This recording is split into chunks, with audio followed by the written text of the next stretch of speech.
Hello,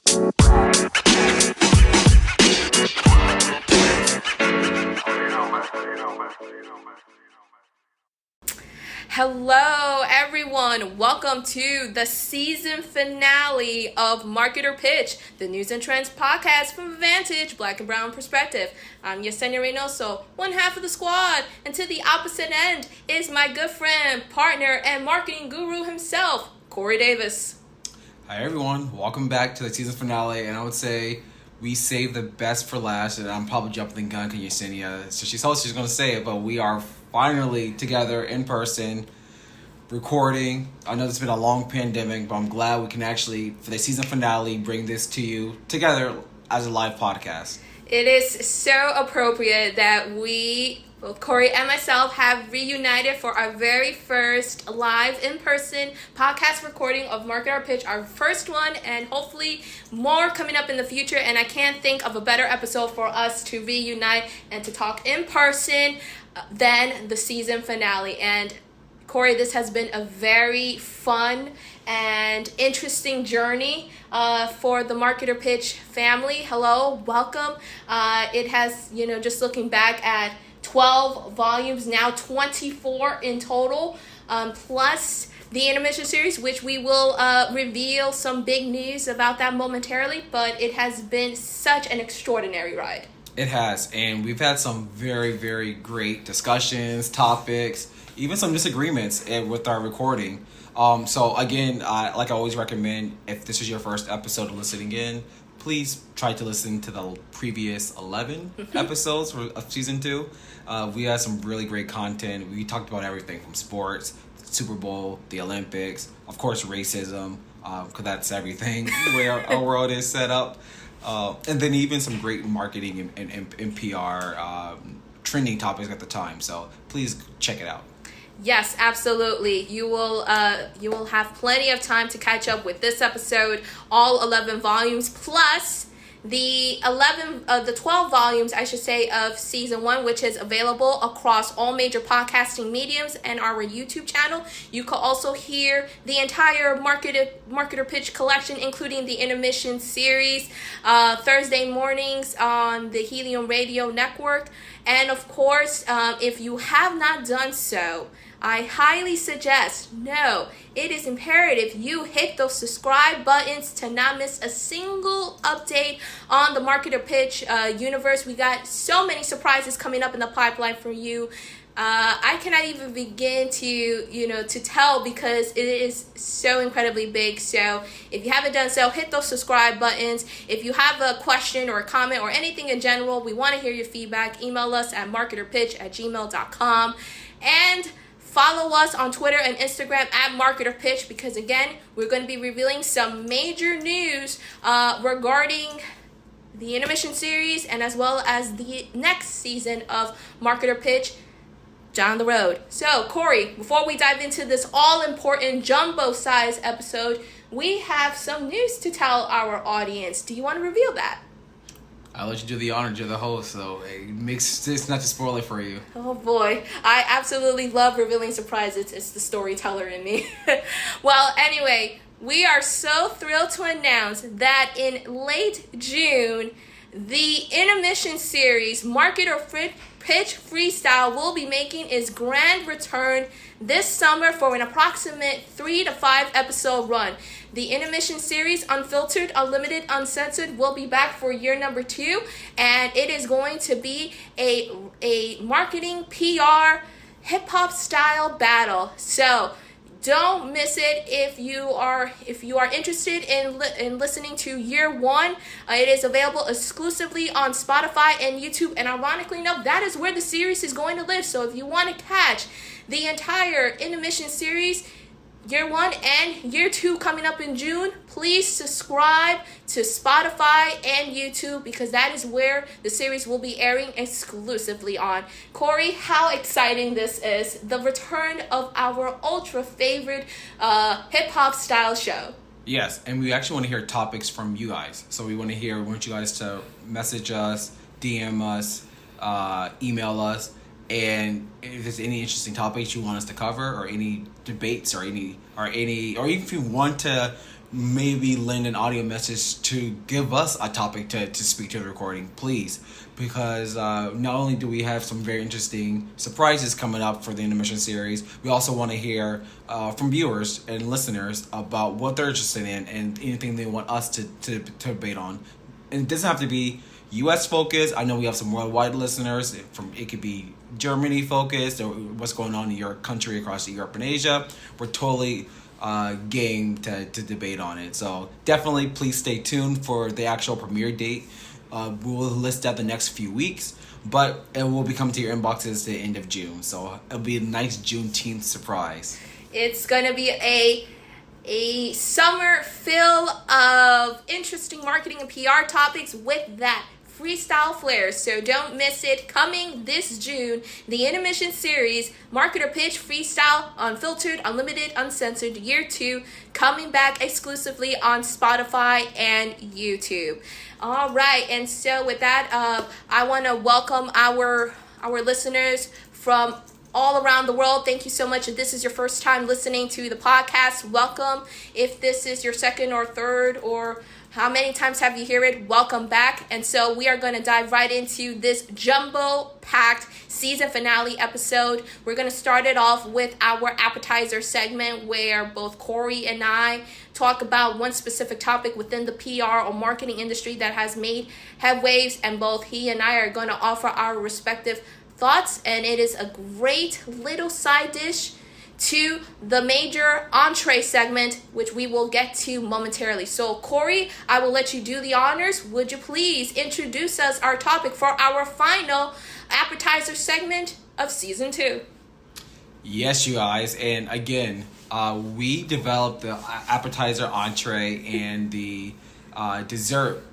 We never have time for dessert topics because it was a very good way of just organizing our topics, and we're very excited to just give you guys this appetizer today because it's something that I think we're all thinking about. I think we all have been discussing, and that's returning to office. So as we know, we're 2+ years into this pandemic, and majority of companies have started either allowing workers to return in a hybrid capacity. I know some have actually returned full-time pre-pandemic levels, while also a few have allowed their employees to be 100% remote. But for the most part, we do know majority of employees across multiple industries, finance, advertising, marketing, PR, tech, have issued their employees to come back on a hybrid basis. Apple is one big example where there's a lot of pushback. Was because Tim Cook, back in April, who's Apple CEO, if you did not know that, announced that currently the Apple employees need to go back to the office 2 days a week, and then by Memorial Day it needs to go up to 3 days a week.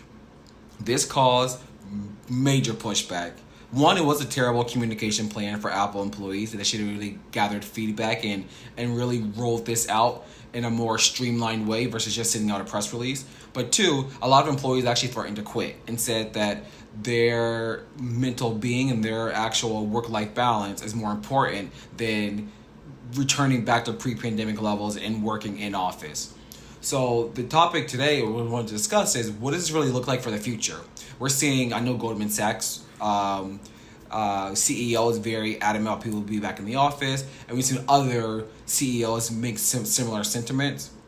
Elon Musk, who recently just bought Twitter, which I know we probably will discuss a little later, he also has started saying a lot of employees need to start coming back to the office and doing more things. So just discussing with you, Yesenia, and we were talking a little earlier before the podcast, is at what level will employees win out versus employers win out? Because I don't see employers standing their ground and standing back on employees not coming into the office. And will employees either quit or will they get with the times? So it's a very interesting thing that's going on. Me personally, my office is 2 days a week, on average 2 days a week. And I like that. I'm a big fan of hybrid model, but I also understand that everyone can really do that. And some people work better fully remote. Mm-hmm. So I think it really should be case by case basis. But from a communication standpoint, how should employers really be rolling this out? Because you don't want to start impacting your perception and your branding and not getting great talent because of your short-sighted decision. we are witnessing right now in real time the complete transformation of the corporate office environment. Beforehand, we used to be accustomed to the 40-hour work week, 9 to 5 days a week in the office. But ever since the COVID-19 pandemic hit, the entire mantra of how we view office life has changed forever. I think there is no doubt about it. We are witnessing in real time the emergence of a new corporate office model, which is the remote hybrid model. More employees have started to realize that their entire world cannot be surrounded by work. And so many employees feel productive if they are working at home. There are also some employees who feel that they are productive in the office, and it's true. There are some pros and cons as to how employers are going to be rolling out this kind of structure. And we still don't know exactly how that structure is going to pan out. We're learning about it. But what has become abundantly clear is that the 9 to 5 is gone. The old office model is no more. I think companies now are going to have to start getting accustomed to the fact that the remote hybrid model is here to stay. So do you, and this coming from an employer's perspective, the fear is we are the more remote we go, the harder it is to train junior level staff at the tools that we've learned. So how can somebody, a PR professional or a marketing professional or executive really train or really mentor to junior people on their team if they don't have that in-office interaction? And that is my only fear about situation being 100% remote or working in a remote situation, is because, I worked my first 5 years of my career. I had examples. I was able to see higher level executives. I was able to see interact with different people because I was in the office, and I took opportunities and I raised my hand more because I was in the office. Are staff really getting that? Do you think workload will start being impacted? Not now, maybe 4 or 5 years from now, when you're going to start seeing a group of people who never operated in that capacity. It's not. It's understandable, the employer's fear, because perhaps maybe employees feel, if I'm going to be working remotely versus some members of my team, or just about all of my team, my fellow coworkers are going to be in the office often, and I'm not. What if there are going to be some opportunities that are going to be passing by in front of me? Any professional development initiatives that I want to focus on? Is there going to be some favoritism played towards it? Maybe senior executives could be leaning more towards a certain individual who is here in the office more frequently versus somebody who is remotely. There is also the chance that this could affect talent management and or recruitment as well, because of the rise of video communications platforms such as Zoom, Microsoft Teams, Google Meet, which has already been established, but now because of the pandemic, I should say, it has further expanded itself. Many candidates, and including the employers themselves, are going to have to figure out a different type of synergy as to how they are able to do different types of communications. And I think that is, from a communication standpoint, the importance of internal communications is now more relevant than ever, because now for both communications team members, they got to work extensively with HR. They got to work with the senior executives. They got to work with IT. They got to work with legal. And they got to work with finance on developing brand new synergy type platforms. New communications mediums to keep employees from across all the world, whether it's domestically or internationally. They got to come up with ways as to how to keep their employees fully relevant and productive in today's times, whether it's formation of newsletters, a much more wider intranet, in person or a hybrid combo or remote programming, whether it's town halls, fireside chats, workshops and panels, that can be broadcast simultaneously both in person and remotely. though, and also messaging that is going to that's going to further connect with employees, because let's just be honest right now. Employees are looking for something new. They're looking for companies who are willing to put the remote hybrid model first. Employees are not going to sit around and be forced to come in by their employers to come to work in this old traditional status quo type work model, because if not, they're going to leave. Yeah, they're actually doing it. Elon Musk actually said, which I think is very short-sighted. He said, "Well, Twitter's going to be changing, and if these employees don't like it, they can quit." Yep. As what we just seen for March 2021, or this year, March 2022, the Great Resignation is a continuous thing. Employers are actually calling their bluff and quitting. They're quitting. Yes. Before, 3-4 years ago, if an employer said, "Do this or else," employee would get in line. Today, they're quitting. They're saying, "I don't need to do this." It is right now a job seeker's market. The employers no longer have control anymore. It's the candidates. They now have control, and they are going to look for employers who are 100% set in adopting the new model. They're not going to sit around and work for employers who are, again, dead set in maintaining the status quo. Just look at Airbnb, for example. They recently announced a policy where candidates, both new and their current staff, can work remotely from anywhere in the world. Anywhere. And they're going to get paid the way that they should, unlimited PTO, and many other benefits and perks. And did you know that their career page went up, candidates going into the career page went their views was 800,000. Wow. 800,000. So that tells you right there that model is the future. Agreed. If employers are not willing to make these changes, whether they like it or not, this is the way that it's going. And if you're not going to adjust to today's market or environment, you're going to get left behind, and the best of the best in terms of talent are going to go elsewhere. Agreed. Yeah. And so, Corey, do we have anything else before we wrap up this appetizer segment? No, like you said, how we, just to end on that note, it's like a wait and see mode. We'll see how a lot of these employees, so Apple and Twitter, the two big ones. We'll see how the summer goes, and maybe we'll bring this up later as an emission series as an update. But we'll see if employees really start leaving these companies because of their decisions. Oh, this is going to be a very interesting story as it continues to unfold. And with that officially wraps up the appetizer segment for our season finale. And now we move on to the double jumbo entree course. We could add a little dab of dessert towards the end, but we'll see time-wise. But we got two very important topics in the entree segment that we're going to be discussing. And the entree segment focuses on two major headlines that that has been buzzing across the marketing and PR spectrums. And both Corey and I are going to offer our 2 cents on it. And boy, Corey, these two topics that we have are so relevant, so timely, and so impactful that still you just still can't believe this is actually happening. And we're gonna start with the first major jumbo size entree segment, and that's gonna focus on Roe v. Wade. Everybody now knows it.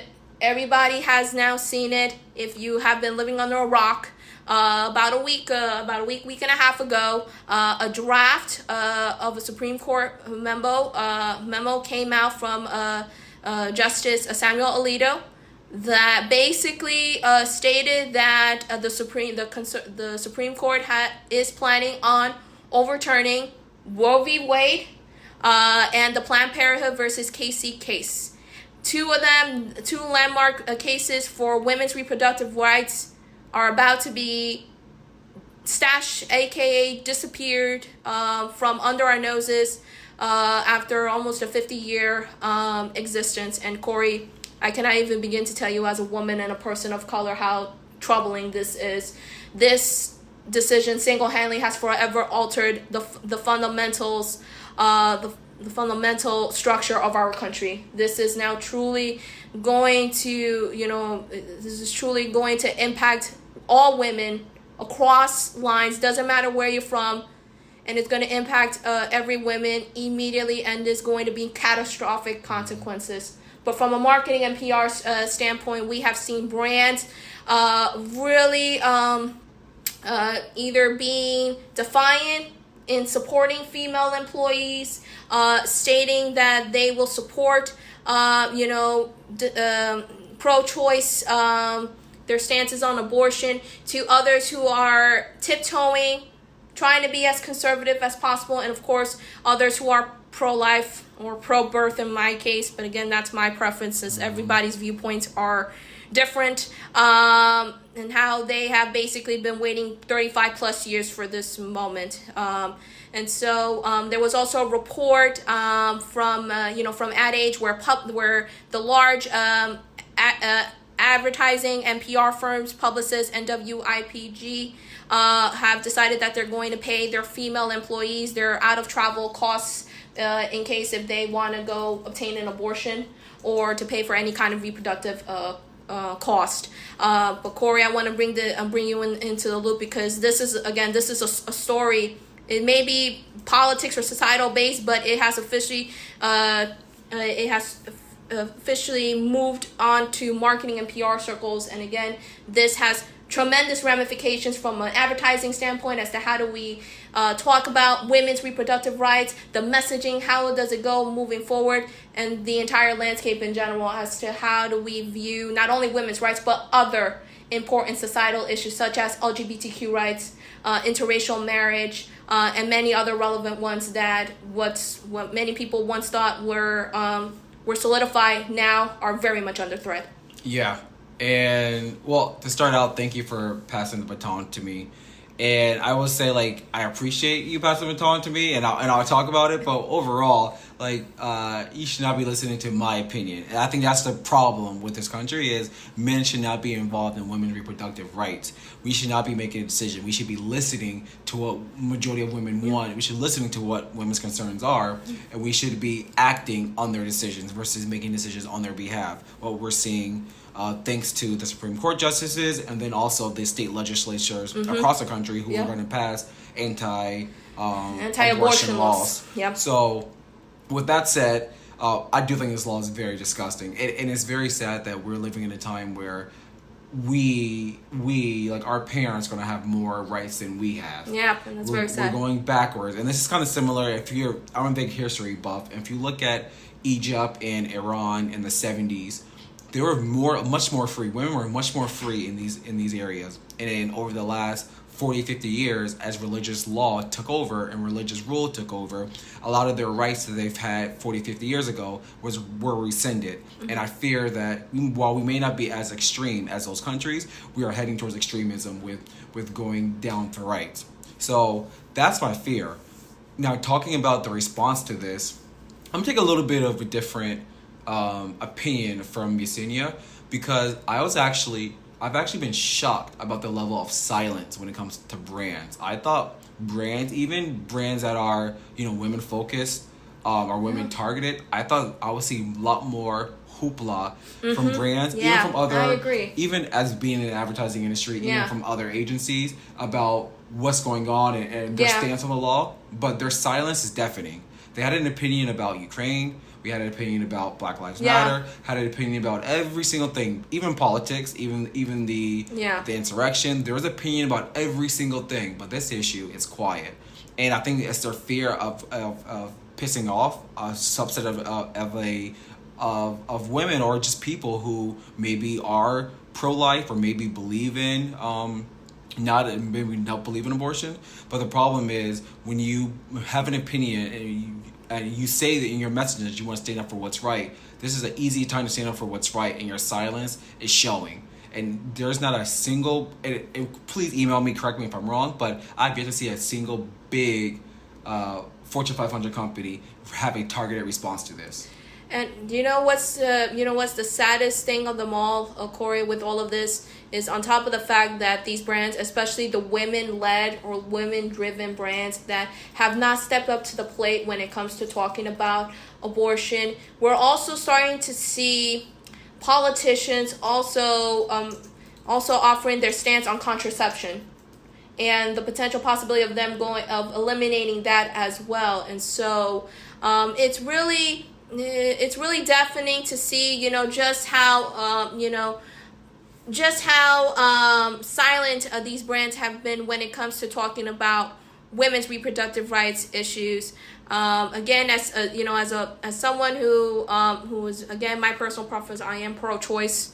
I do believe 100% that it is the woman and the woman's responsibility of her own whatever. She should have full autonomy over her body, and she should decide along with her doctor or any kind of medical or her medical facility to ultimately decide as to what she wants to do when it comes to her health and reproduction. So there is no reason whatsoever that a man should be making those decisions on behalf of a woman. Does a man know how a woman's reproductive system works? No. That's none of his business. And I cannot stand the fact that these men are trying to once again implement their will and control over women. It's really astounding to me when, and again, I find this so laughable, all of these anti-abortion laws that are coming up across the country. Do you see women involved in those discussions? Do they obtain feedback from not only their fellow female colleagues, but also doctors, women who have experience with abortion or any kind of pregnancy difficulties? Do you see them seeking advice or suggestions regarding these issues? No. And and that to me makes it all the more befuddling. Again, as a woman, this angers me. Again, I know I've been repeating that word numerous times during this segment, but everybody has their positions regarding abortion, and this is such a very sensitive topic. But how is it going to be moved forward from a communication standpoint? I think we are going to be seeing a lot of tiptoeing because the environment is so incredibly toxic. Many brands just don't want to anger their base, whether it's a small consumption or a large majority. But I also think this is also the prime opportunity for not only for brands, but for prominent female activists, individuals who are well known in both the marketing and communication fields to step up to the plate and actually make their voices heard. Again, this entire environment where we deal with this cancel cultural crap, and not being able to have a different opinion because, again, if you don't align with what the messaging comes from from the majority, aka the establishment, you're going to get censored, you're going to get silenced, your reputation and or career gets destroyed. I'm tired of that. It is now time for people to raise their voice and be able to tell the truth, tell it head on, whether you like it or not, because we cannot continue to sit complicit. We cannot continue to see, our rights and as well as other societal rights continue to go under the rug because we don't have the guts to stand up to whoever's in control and say, no, enough is enough. And this is going to be an interesting, again, this is only the beginning. Because when we start as we focus more towards the end of the year, towards the midterms now, for politicians and for anybody who works in the public affairs or government sector, there's no running anymore.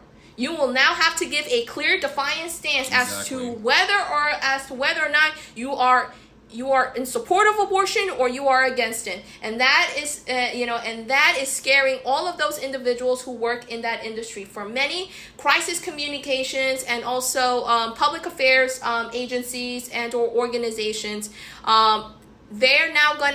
they must now have no choice, but they're going to have to create a clear, defining path as to where they stand, where are their mission and values, and how are they going to be part of the fight towards reproductive rights, or are they on the opposite end of the spectrum? And so a lot of there's going to be a lot of battle lines drawn, and there's going to be a lot of anger coming within the next several months. But this is a topic that is certainly not going to go away. Again, this is going to fundamentally alter the perception of our country. It is forever going to change the ways to how we view women's rights. And this could have, again, catastrophic consequences, not only for women across this country. And it's incredibly sad because there's so many other countries. Last night I was actually watching Last Week Tonight with John Oliver, and one of his two major topics was about abortion. And he talked about how other major developing countries, including countries like in Ireland, Colombia, Mexico, they have expanded abortion rights. Yep. They have expanded on women's reproductive rights. And what in the world is the United States doing? It's going behind. Mm-hmm. Why? Like, has this country sincerely lost its mind? And please, apologies if this is the first time that I'm actually like rebelling here, but it really shows the stupidity and the ignorance of how people behave. And and you know what? Part of the blame goes to goes to us because we did not have the balls to hold our politicians accountable. The Republicans obviously deserve the blame because they're lost. They're gone. I see no hope. And again, this is we'll talk about them at another time before I get angry. But also the blame goes to the Democrats too, because they had an opportunity to codify Roe v. Wade since that Supreme Court ruling in 1973. They had plenty of opportunities, to codify. And there's also a bill I think it's called the Women's Reproductive Act. Please correct me if I'm wrong. That is currently sitting right now in Congress with 48 senators approved and in support of that bill.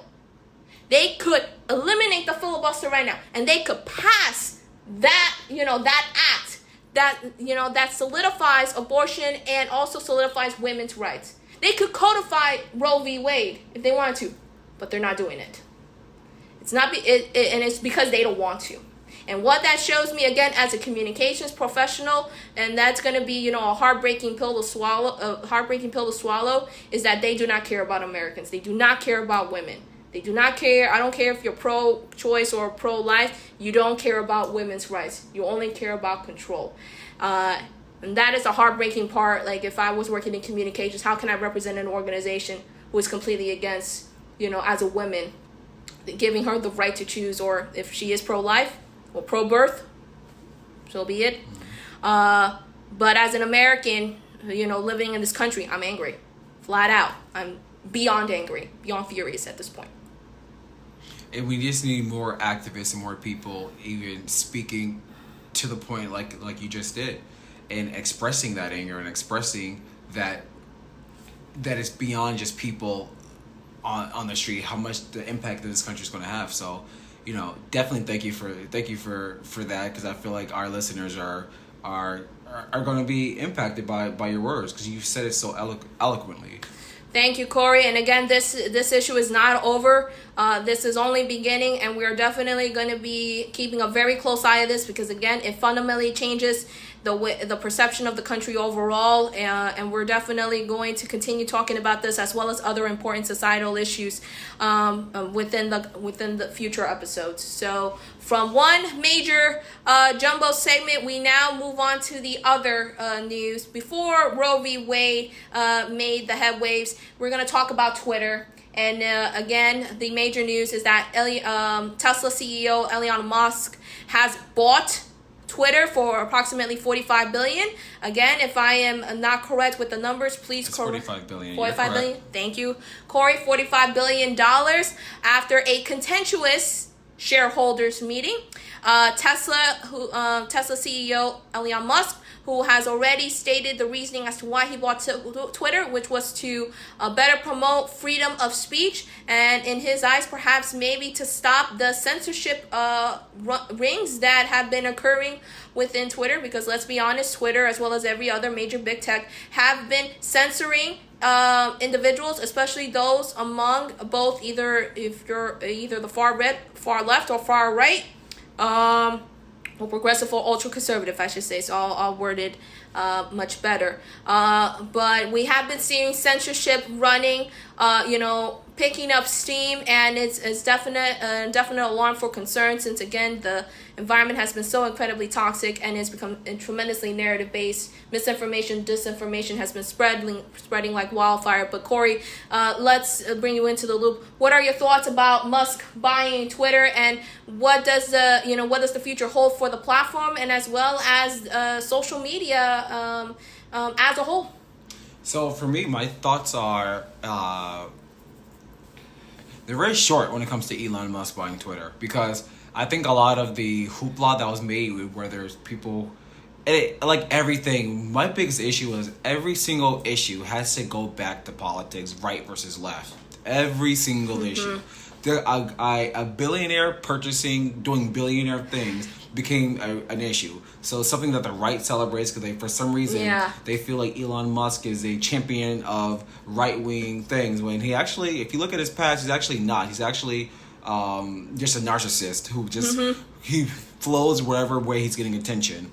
And the left thinks that Elon Musk is the end of Twitter and it's going to go away. I'm looking at the facts. I was like, he's bought something, doing billionaire thing. Like at a certain point, I do have an issues with him being a billionaire and buying these things, but has nothing to do with his politics. I have the same issue with Jeff Bezos also owning Washington Post and the widening I'm seeing of billionaires actually taking control and ownership of certain things. But here's the facts: is he bought Twitter, and he'll make Twitter a great platform and people will continue to use, or he'll run Twitter to the ground and people go on to the next social media company, and that's really it. I'm not going to sit here as you seen, you just said, and I really, it's great that we're doing this topic second, is because we just sat here and had a great debate about Roe v. Wade, things that actually matter in this country. Why should I care about a billionaire buying Twitter? Absolutely. Or such a platform that has nothing to do with his life? These are people who could die because of the Roe v. Wade situation. I'm not going to sit here and debate the Twitter situation. So that's my big opinion of it. It may be a great thing or maybe a bad thing, but that's not important. And these issues in this country is we like to focus on, put energy on things that don't matter. Yeah. But we should focus on things that do matter. I think regarding this news, this is not a surprise news because to me, this is, like you said, this is another billionaire trying to buy a media company for his preferences. I guess this is his way to try to shapeshift the narrative into his favor, and perhaps he might be utilizing Twitter as his platform so he could relay a heavy message of his narrative to try to combat the amount of what he thinks is misinformation, disinformation. But in my opinion, the cancel culture hoopla and the red versus blue, let's be honest, there is no blue here. The real blue is on life support or dead. Red or magenta. It's red or magenta or light red versus red. It's red. just let's just get over the facts. It's red versus red. I'm sorry, conservatives and liberals, you guys are the same variations of the same coin. Sorry, but anyway, I truly think from a communication standpoint, this is the same billionaire that completely eliminated his PR department, Tesla, because he found them irrelevant. I will not be surprised if he decides to pull that similar move with Twitter, because this man has no high regard over PR. He doesn't care about messaging. He doesn't care about communication strategy. He doesn't care about anything that revolves around the corporate communications umbrella. If there's one thing that Elon Musk wants to do, he wants to control the narrative.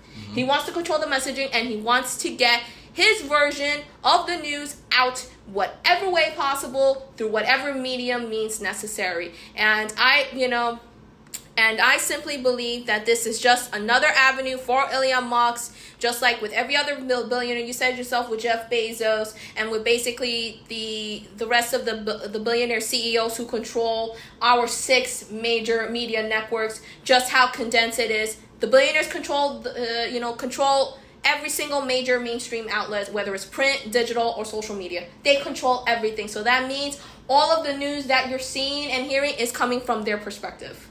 And that's what they care about. It's about controlling the narrative. And when it comes to PR, how incredibly vital that is to control perceptions and narratives on people. That is their job. And if they use those platforms in the negative way, it could bring devastating consequences, and we're seeing that right now because there is such an overflow of misinformation, disinformation, a lot of propaganda that has been unleashed throughout the corporate mainstream media. Why do you think no one in the general public trusts the mainstream media anymore?